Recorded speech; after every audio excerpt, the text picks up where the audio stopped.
এরপরে আমার বন্ধু ডাক্তার আব্দুর রাজ্জাক, তার সাপোর্ট ছিল আমার জন্য অভাবনীয়, এবং আমি ওর সাথে নিয়ে ও আমাকে সমস্ত হাসপাতাল, মানে আমার মনে হয় যেন আমি মেডিকেল কলেজে পড়াশোনা করছি।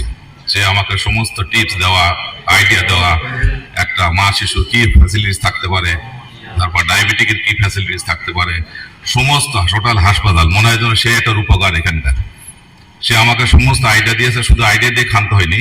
সকাল বেলা আমরা দুজনে সেখানে এসে ওই কনস্ট্রাকশনটা কি হয়েছে না হয়েছে টোটালটা দেখছি, দেখার পরেই আমরা আমাদের আজকে এই জায়গায় উপনীত হইতে পারছি। যাই হোক, আমি ওকেও আমার পক্ষ থেকে ধন্যবাদ এবং শুভেচ্ছা জানাই। আজকে আমার সামনে অনেক অভিজ্ঞ ডাক্তার বসা আছেন, যশোরের স্বনামধন্য ডাক্তার আছেন। তো আমরা ওনাদের অভিজ্ঞতা আমরা যেন পাই বা ওনাদের সহযোগিতা আমাদের কাম্য। কারণ হাসপাতাল, একটা বড় হাসপাতাল চালানো, সুন্দরভাবে চালানোর জন্য অনেকের সহযোগিতা দরকার, যেমন কনস্ট্রাকশন সময় অনেকের সহযোগিতা পেয়েছি। তো আমি ওনাদেরকে আমাদের জন্য বিশেষভাবে দোয়া করতে বলছি। এছাড়া আবার সামনে আরো উপস্থিত আছেন শাহজালাল ইসলাম ব্যাংকের উদ্বোধন কর্মকর্তা। ওনারাও আমাদেরকে যখন ডলারের সমস্যা হয় তখন আমাদেরকে আশ্বাস দিয়েছে যে এলসি খুলে দিবে।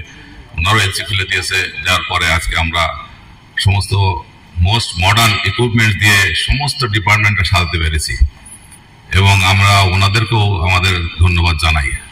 সো আজকের পরিশেষে আমি আর কিছু বলতে চাই না, যে আজকের এই ডাক্তার আনিস হাসপাতালের শুভ অনুষ্ঠানে মাননীয় প্রধান অতিথি তার শত ব্যস্ততার মধ্যে আমাদেরকে সময় দিয়েছেন, এবং এই জন্য আমি ওনার প্রতিষ্ঠানের পক্ষ থেকে ওনাকে আন্তরিক কৃতজ্ঞ ধন্যবাদ জানাচ্ছি।